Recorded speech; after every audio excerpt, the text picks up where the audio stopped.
I'm Dr. Orion Taraban, and this is Psych Hacks, Better Living Through Psychology. And the topic of today's short talk is winning to lose. So this is an important concept to keep in mind when it comes to relationships, and it's a concept that is relevant to both men and women. Here it is.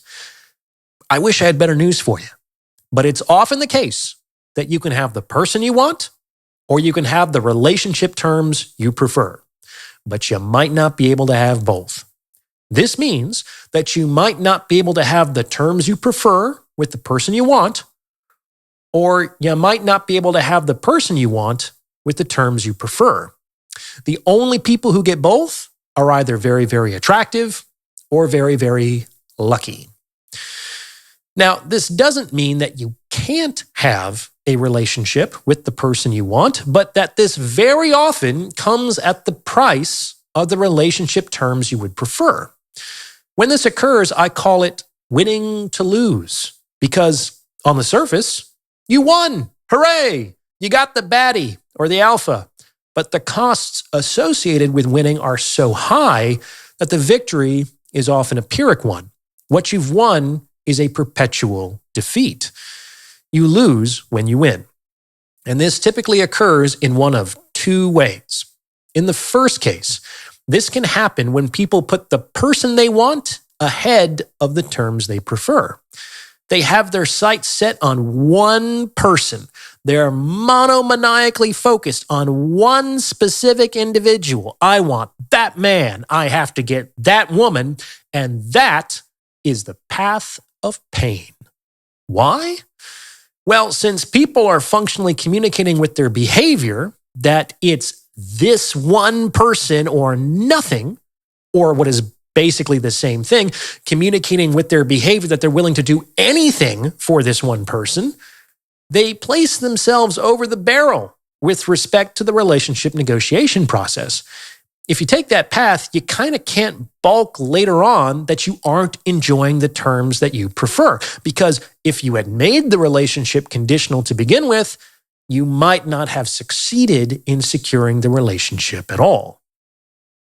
On the other hand, it's good practice not to focus on any one person until he or she is consistently showing up in your life in the way you would like that person to show up in your life. Otherwise, you're effectively watering the weeds by reinforcing behavior that you don't prefer. The issue is, of course, that the person in question might not ever consistently show up in your life in the way that you would like that person to. So if you don't give up on that person, you'll have to give up on how you would prefer that person to show up, because something's got to give, right? However, this can be dangerous.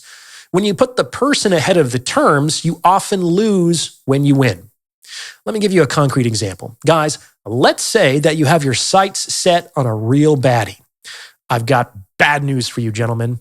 It's extremely unlikely that this woman is going to be pursuing you.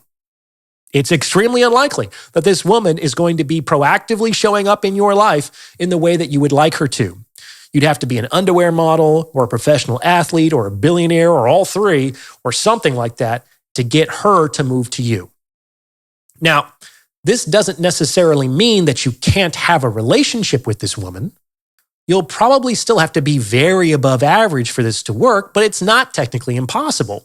It will only be impossible if you're only above average and expect her to show up as you would prefer.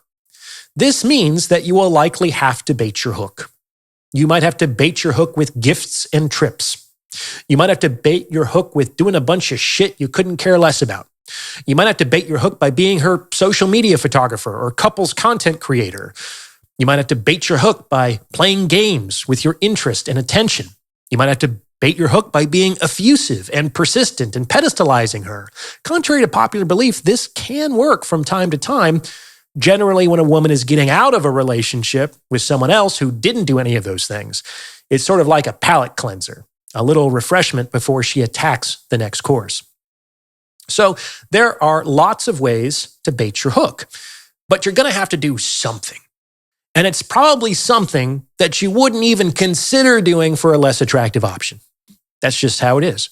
The issue is that if it works, you will kind of have to do what works forever in order to maintain the relationship.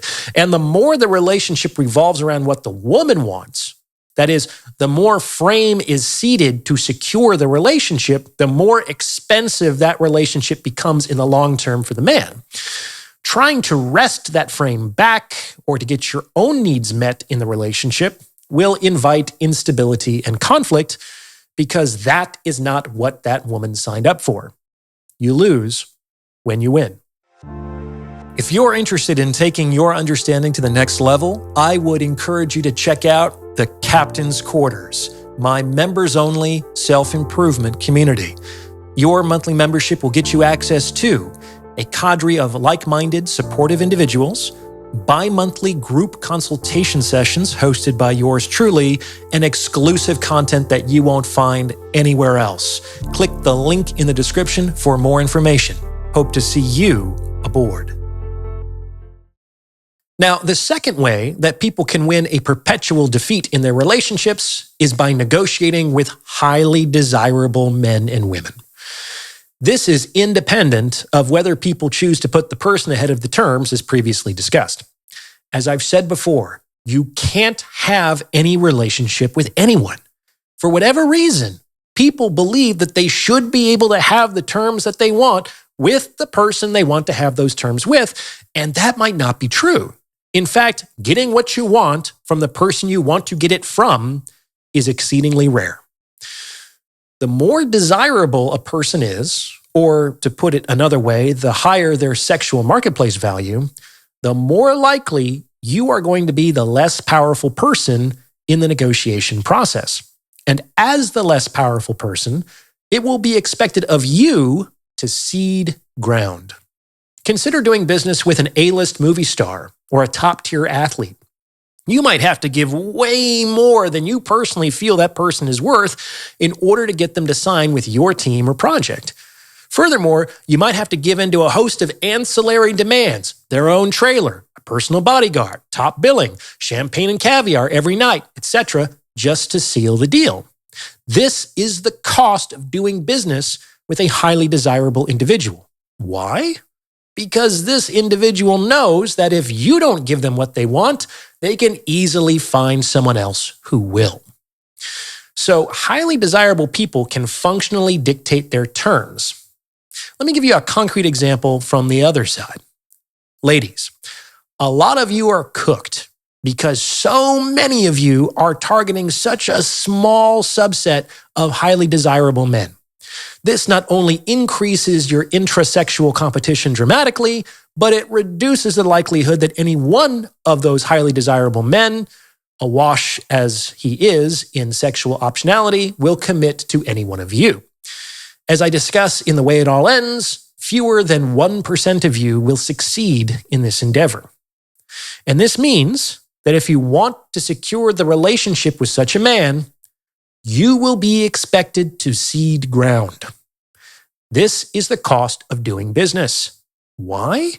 Because this person knows that if you don't give them what they want, they can easily find someone else who will. In the vast majority of cases, you will only succeed in securing a relationship with such a man if you allow him to dictate the terms of your relationship. And this generally, but not always, looks like a willingness to share.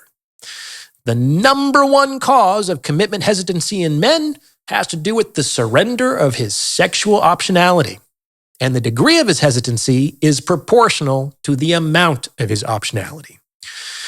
Now, like the man in the example I gave earlier, you might conclude that a relationship on non-preferred grounds isn't worth it.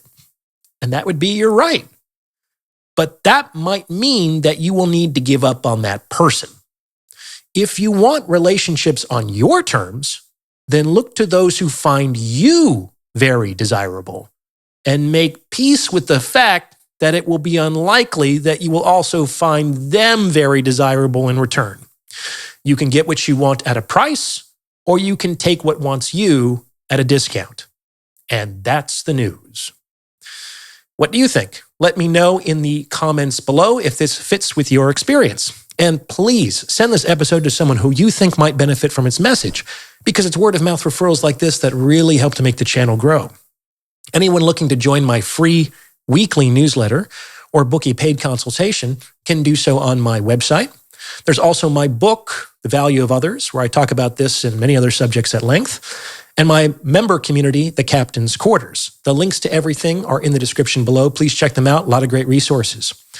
As always, I appreciate your support, and thank you for listening.